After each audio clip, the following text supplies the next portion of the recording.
अस्सलामुअलैकुम दोस्तों। आप देख रहे हैं कुर्लुस उस्मान सीज़न 1 एपिसोड नंबर 39 की हाइलाइट्स।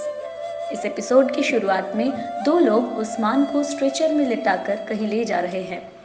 वो लोग कोई और नहीं बल्कि दरवेश होते हैं। एक दरवेश दूसरे दरवेश से कहता है, इसकी सांसें बहुत धीमे चल रही है, क्या हम वक्त पर इसे पहुंचाने में कामयाब हो पाएंगे? हम लोग कोशिश कर सकते हैं, बाकी सब अल्लाह के हाथ में है। दूसरी तरफ बामसी साहब अलीसार के घर के बाहर खड़े होके अलीसार अलीसार चिल्ला रहे होते हैं, जबकि सल्जूकी सिपाही अंदर से दरवाज़ा पकड़े खड़े होते हैं। अलीसार साहब, दुंदर साहब और बाकी सिपाही भी हमले के लिए तैयार खड़े होते हैं। बामसी साहब के चिल्लाने की आवाज़ सुन के दुंदार साहब अलीसार साहब को बोलते हैं, वो बाहर खड़े शोर मचा रहे हैं, चले चल के लड़ाई करते हैं। ये सुन के बहादुर कहता है, अगर हमने आज इनका मुंह बंद नहीं किया तो ये लोग कभी हमारी बात नहीं सुनेंगे। फिर अलीसार साहब कहते हैं, हम लोग बिल्कुल उनसे लड़ाई करेंगे और उनके खून से होली खेलेंगे। ये कहकर अलीसार साहब अपनी तलवार निकालते हैं और सिपाहियों से कहते हैं, दरवाज़ा खोल दो। ये सुनकर सिपाही दरवाज़ा खोल देते हैं और वो लोग एक दूसरे के आमने सामने आ जाते हैं। उसी वक्त मालिक बामसी साहब पर हमला करने की कोशिश करते हैं, जबकि बामसी साहब उसके हमले को उल्टा कर देते हैं। अलीसार साहब गुंडूस को कहते हैं, तुम इसका हिसाब दोगे गुंडूस। फिर गुंडूस साहब चिल्ला के कहते हैं, मैं यहाँ तुम लोगों का खून बहाने आया हूँ, ना कि हिसाब देने। बामसी साहब जब दुंदुर साहब के पास जाते हैं तब एक सल्जूकी सिपाही उन्हें रोक लेते हैं। दुंदार साहब कहते हैं, तुमने ज़बरदस्ती मेरी नसें चीनी किया, अब तुम मुझे कत्ल करने यहाँ आ गए हो। इसमें गुंडूस साहब कहते हैं, आप तो बात ही मत करिए चाचा, हमने कबीले में आपके खूनी फसादत को कुचल दिया। इस पर अलीसार साहब कहते हैं, ये तुम क्या कह रहे हो गुंडूस?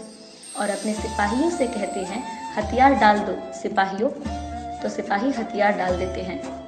फिर अलीसार साहब कहते हैं, अगर दुंदार साहब ने वाकई ये किया है तो मैं इन्हें जिंदा नहीं छोड़ूंगा। ये सुनकर दुंदार साहब और गुंडूस हैरान और परेशान रह जाते हैं। इस पर गुंडूस साहब कहते हैं, ये सब आपको मुझे नहीं इन्हें बताना चाहिए। ये अपने मंसूबों के चलते कबीले में फसादत करते हैं और खून बनाते हैं। इस पर दुंदार साहब कहते हैं, अपना हक लेने के लिए तुमने मेरे लिए कोई और रास्ता नहीं छोड़ा। फिर कहते हैं, क्या तुम मुझे अहमक समझते हो? इस पर बामसी साहब गरजते हुए कहते हैं, तुम अहमक हो दुंदार, तुमने अपने बेटे के कातिल के साथ अपने बेटी की शादी कर दी, तुम बहुत बड़े अहमक हो। दूसरी तरफ शेख अदाब अली अपने साथियों के हमरा खान के काम पे मशरूफ होते हैं। उसी दौरान मरकजी दरवाजे का तबला बजता है और सब लोग उसी तरफ जाने लगते हैं।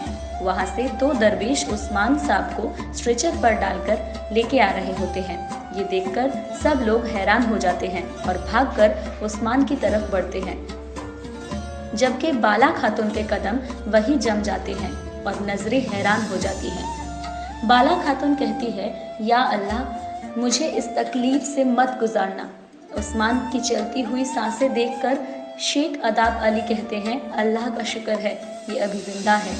फिर शेख अदाब अली अपने दरवेशों को आग जलाने कहते हैं। खुद को संभाल के बाला खातून भी तेजी से उस्मान की तरफ बढ़ते हैं। सब लोग उस्मान को उठाकर सीफा खाने में ले जाते हैं। इसके बाद शेख अदाब अली अपने दरवेश से पूछते हैं तो वो बताते हैं कि जब ये हमें मिले तो ये बेहोश थे। तीर काफ़ी गहरा चलाया गया था तो हमने उसे निकालने की कोशिश नहीं की। दूसरी तरफ हवेली में अलीसार साहब कहते हैं, मैं लड़ाई रोकने की कोशिश कर रहा हूँ, जबकि तुम लोग उल्टा मुझ पर ही इल्ज़ाम लगा रहे हो। फिर वो सिपाहियों को कहते हैं, हमला कर दो। सिपाही जैसे ही हमले के लिए आगे बढ़ते हैं, उसी वक्त ऐगुल खातून अपना शादी का दुपट्टा लहराते हुए आती है और कहती है, बस करो। फिर कहती है, क्या तुम्हें पता है कि तुम क्या कर रहे हो? भाइयों ने कब से अपने भाइयों के खिलाफ तलवार निकालना शुरू कर दी। ये कहकर वो अपना शादी का दुपट्टा जमीन पर गिरा देती है। ये देखकर तमाम लोग हैरान और परेशान रह जाते हैं। ये कहकर ऐगुल बोहरा और बोरचिन नीचे उतारती है। इस पर दुंदार साहब कहते हैं, बेटी, तुमने अपना दुपट्टा गिराया है, मैं भी ये माफ नहीं कर सकता, लेकिन अलीसार साहब ठीक कह रहे हैं, तुम वापस जाओ। फिर एगुल खातून गुंडूस साहब बामसी साहब से कहती है, क्या आप लोग इससे बाहर नहीं निकल सकते? क्या आप एक दूसरे से नफरत करते हैं? इस पर बामसी साहब कहते हैं, हम लोगों की ये मुरादाबाद नहीं है, लेकिन तुम्हारे बाबा की शैतानियत ने चाचा और भतीजे को आमने सामने ला दिया है। फिर वो कहते हैं, मेरे कंधे पे दिए हुए जख्म बुरचेन बेटी के हैं, जिसे मैं अपनी बेटी कहता हूँ। इस पर दुंदार साहब कहते हैं, नहीं, अगर ये तुम्हें नहीं रोकती तो तुम मेरे दूसरे बेटे बहादुर का भी कत्ल कर चुके होते। इस पर दुंदार साहब कहते हैं, मेरी बेटी इस पर वो वापस चली जाती है। दूसरी तरफ शेख अदाब अली उस्मान का तीर निकालने में मशरूफ होते हैं और तीर निकालने में कामयाब भी हो जाते हैं। दूसरी तरफ अलीसार साहब कहते हैं, अगर कोई इल्ज़ाम है भी, यो तलवार निकालना और नाफरमानी करना गलत है।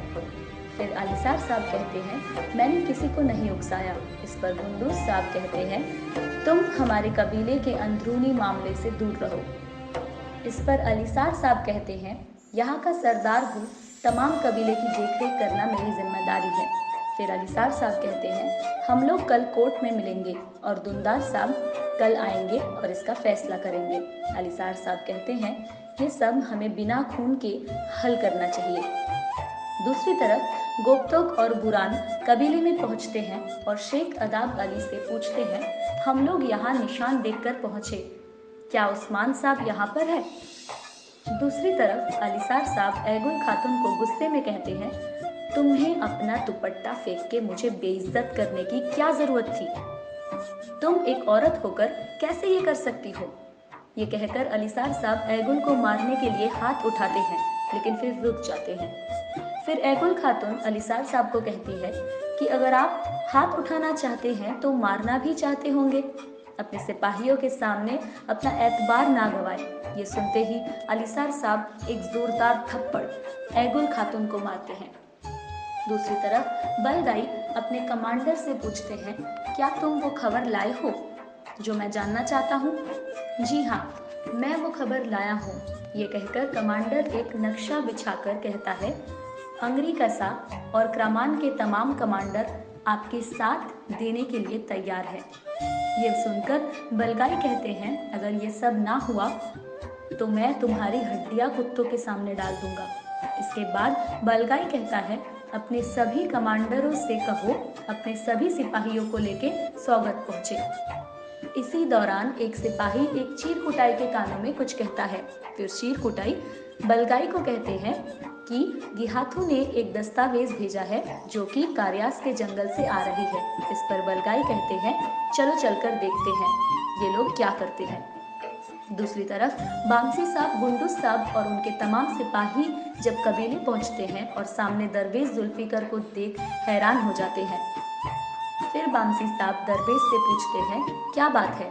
फिर दरवेश कहता है, मुझे शेख अदाब अली ने भेजा है, हमें उस्मान साहब जंगल में जख्मी हाल में मिले, यही बताने उन्होंने मुझे यहाँ भेजा है।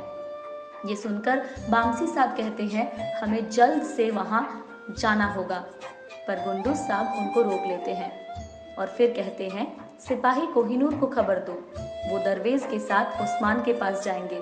फिर वो बामसी साहब को कहते हैं, हम लोग अलीसार साहब से पूछताछ करने सौगत जा रहे हैं और अब्दुल रहमान गाजी को कहते हैं कि कबीले का ध्यान रखिएगा। यहीं पर यह एपिसोड खत्म हो जाता है। दूसरे एपिसोड को देखने के लिए हमारा चैनल सब्सक्राइब करना ना भूलें और प्रेस कीजिए बेल आइकन को ताकि हमारा वीडियो सबसे पहले आपके पास पहुंचे।